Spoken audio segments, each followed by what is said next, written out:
பாமகல தந்தை மகன் பிரச்சனைக்கு அப்புறம் திரு சுதீஷ் இரவு போய் இபிஎஸ் 2 தினங்களுக்கு முன்பு சந்திக்கிற போது தேமுதிகவுக்கு ஒரு சீட்டை ஒதுக்குற இடத்துக்கு வந்துடுச்சோ, தேமுதிகவை அரவணைக்கிற இடத்துக்கு அதிமுக வந்துடுச்சோ அப்படின்னு ஒரு தோற்றம் வந்தது.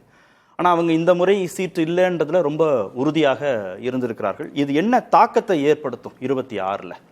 அதாவது இந்த பிரச்சனையே தேமுதிகவுக்கும் பாமகவுக்கும் இடையில உள்ள பிரச்சனை தான். 2 பேருக்கும் உள்ள பிரச்சனை, 2 பேருக்கும் உள்ள பிரச்சனை தான். இதுல 2024ஆம் ஆண்டு மக்களவை தேர்தலில் பாமக என்டிஏல இருக்கிறதா முடிவு பண்ணாங்க.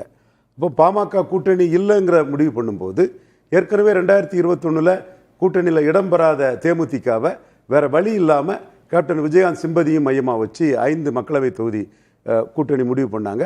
கூடவே ஒரு ராஜ்யசபாவுக்கான அக்ரிமெண்ட்டும் எழுதி கையெழுத்திடப்பட்டது. அதில் வருடம் குறிப்பிடப்படலை. ஆப்வியஸா ஒரு 2024 மக்களவைக்கான ஒரு அக்ரிமெண்ட்னா முடிஞ்சு வரக்கூடிய முதல் ராஜ்யசபாங்கிறதா புரிஞ்சுக்க முடியும். அதை தான் பிரேமலதா அம்மையார் எங்களுக்கு ரைட்ஸ் எங்களோட இதுன்னு சொன்னார். சுதீஷன் சொன்னார். ஒரு கட்டத்தில் எடப்பாடி பழனிசாமி கோவப்பட்டார். அதெல்லாம் ஒன்றும் கிடையாது, ப்ராமிஸ் பண்ணலைன்னு கோவப்பட்டாருன்னா அவர் விக்கிரவாண்டி இடைத்தேர்தலில் டாக்டர் ராமதாஸ் 10.5க்கு பயந்து களத்துக்குள்ளே வர முடியாமல் போனதில் அதுக்கு இமேஜ் ரொம்ப அடிபட்டிருக்கு. நீங்கள் ஜெயலலிதா போகலாததெல்லாம் ஜால்ஜாப்பு ஒரு இமேஜ் அடிபட்டிருக்கு. அப்போ அவர் என்ன நினைச்சாருன்னா பாமக இருந்தால் அந்த அடிப்பட்ட இமேஜை சரிப்பட்டிக்கலாம், பாமகவுக்கு ராஜ்யசபா கொடுக்கணுங்கிற எண்ண ஓட்டத்தில் தான் அவர் இருந்தார். அதனால தேமுதிக உதாசீனப்படுத்துகிற மாதிரி தான் பேசினார். நடந்த சம்பவங்கள் அதான் தேமுதிக அவங்க நடக்கிற அரசியல் சூழ்நிலையிலும் பார்க்குறங்கிற ஒரு வார்த்தையை பிரேமலதா அம்மையார் பேசியிருந்தாங்க. அதுல பாமக ரெண்டா போயிட்டு ஒரு தேமுதிகவுக்கு கொடுத்தா பாமகவுக்கு அதிருப்தி வந்துரும் இபிஎஸ் நினைக்கிறாரா?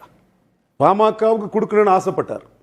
இப்ப பாமக ரெண்டா இருக்கிறதுனால பாமகவுக்கு கொடுத்தா தேமுதிகவுக்கு அதிருப்தி வந்துரும் நினைச்சிருக்காரு. அதை பற்றி கவலைப்படல அவர். 2021 அதை பற்றி கவலைப்படல. 2024 பாமக இல்லைன்னு சொன்ன பிறகுதான் தேமுதிகவுக்கு போறாரு. அவருக்கு எடப்பாடியில 3வது போயிருக்கிறாரு. ஒரு இடையில வன்னியர் சென்டிமெண்ட் எழும்பி வந்துட்டுன்னா அங்க அடிபடவும் வாய்ப்பு உண்டு. எடப்பாடி செக்மெண்ட்ல அடிபட்டிருக்கிறாரு. 3வது போயிருக்கிறாரு, தோத்திருக்கிறாரு. ஸோ அங்கே ஒரு 50-60% வன்னியர் சமூக மக்கள் இருக்கக்கூடிய இடத்துல ஒரு சமூக நீதியை ஒரு நுணுக்கமான அதுவும் ஒரு சமூக நீதி சூறையாடல் தான். பிராமணர் பண்ணா மட்டும்தான் சூறையாடலா? அந்த அரசியல் களத்துக்குள்ள அவர் இருக்கக்கூடிய சூழ்நிலையில் அவங்கள அப்பீஸ் பண்ணி அவங்க அரசியல் பண்ணணுங்கிறத இவருக்கு மஸ்ட்.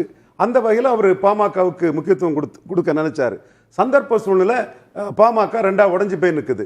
அப்ப இது கூட கமிட் பண்ணாதவர், நாங்க கொடுத்தங்கிறத கூட கமிட் பண்ணாதவர் இப்ப 2026 தாரன்னு சொன்னாருன்னா இன்றைய பிளவுபட்ட பாமகவை விட தேமுதிக பெரிய சக்தின்னு தேமுதிகவுக்கு பார்கெனிங் அங்கீகரிச்சிருக்கிறார். ஆனா திரு இபிஎஸ் ஓட ஸ்டேட்மெண்ட்டையோ திரு கேபி முனுசாமியோட ஸ்டேட்மெண்ட்டையோ பிரேமலதா நம்பின மாதிரி தெரியல. வார்த்தைகள்ல அப்படி அவங்க நம்பிக்கையை வெளிப்படுத்தலையே, முழுக்க நம்பல. அவங்க தெளிவா அவங்களுக்கு இதுல கிடைச்ச ஒரே கெயின் 26 தருவன்னு சொன்னதுல தேமுதிக அவர் தவிர்க்க முடியாத சக்திங்கிறது பார்கெனிங்ல எஸ்டாப்ளிஷ் ஆயிட்டு அவங்க திமுக கூட்டணியை நோக்கி நகர்றாங்க. ஸ்டாலின் கொடுக்கிறது எம்பி போஸ்ட் எம்எல்ஏ போஸ்ட்னு கருதுறாங்க.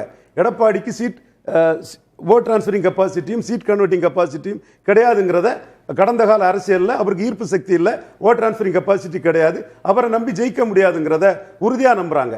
அந்த அடிப்படையில் இது ஆப்ஷனா பயன்படுத்தி அதிமுக ஆப்ஷனா பயன்படுத்தி திமுக கூட்டணிக்குள்ள இடம்பெற முடியுமான்னு அவங்க முயற்சி பண்றாங்க. மாநிலங்களவை சீட்டு தரலைங்கிறத ஒரு காரணமா சொல்லி திமுக பக்கம் நகர முடியுமான்னு பிரேமலதா பாக்க. கண்டிப்பா திமுக அவங்களோட பேட்டி என்னைக்கு பார்த்தா ஸ்டாலினுக்கு நன்றி தெரிவிக்கிறாங்க. அடுத்தபடியா இந்த மாநாட்டு விஜயகாந்த் அடுத்தபடியா விஜயகாந்த் மறைவோட முதல்வர் அமைச்சர் எல்லாம் இருந்து அவங்க செயல்பட்டதுக்கான அதை குறிப்பிடுறாங்க. இவங்களுக்கு நன்றி தெரிவிக்கல. நீங்க அரசியல் பண்ணா நாங்களும் அரசியல் பண்ணுவோம்னு ஒரு திமுக கூட பார்கெயின் பண்றதுக்கு ஒரு ஆப்ஷனா மட்டும்தான் எடப்பாடி வச்சிருக்காங்களே தவிர எடப்பாடியால எம்எல்ஏ ஆக முடியாது, எம்பி ஆக முடியாதுன்னு பிரேமலதா அம்மையாருக்கு ரொம்ப தெளிவா தெரியும். இதே உணர்வுல தான் டாக்டர் ராமதாஸ் சொன்னாரு, ஒன்றுபட்டு இருக்கும் போது நாங்க தனிச்சு நின்று 4 ஜெயித்தோம், கூட்டணியில் 5 தானே ஜெயித்தோம்னு சொன்னா எடப்பாடியால மக்களவையிலும் ஜெயிக்கல, சட்டமன்றத்திலும் ஜெயிக்கலங்கிறதா அவரோட எண்ண ஓட்டம். இப்போ பார்கெனிங்காக மட்டும் அதை க்ளோஸ் பண்ணாம இவரு க்ளோஸ் பண்ணாம வச்சிருக்காங்க. திமுக பார்கெயின் பண்றதுக்காக. திமுக ஒருவேளை இவங்க கேட்கிற எண்ணிக்கையிலான இடங்கள் ஒதுக்கலைன்னா அவர் அதிமுக பக்கம் 2 சைடு தானே அவங்க செட்டில் ஆக வேண்டிய நினைக்கிற இடம். திமுக தொடர் தோல்வியில இருக்கிறாங்க, அதிமுக நம்பி தோத்தாச்சு, ஸ்டாலின் கொடுக்கிறது எம்எல்ஏ போஸ்ட் எம்பி போஸ்ட் நினைக்கிறாங்க. ஓகே.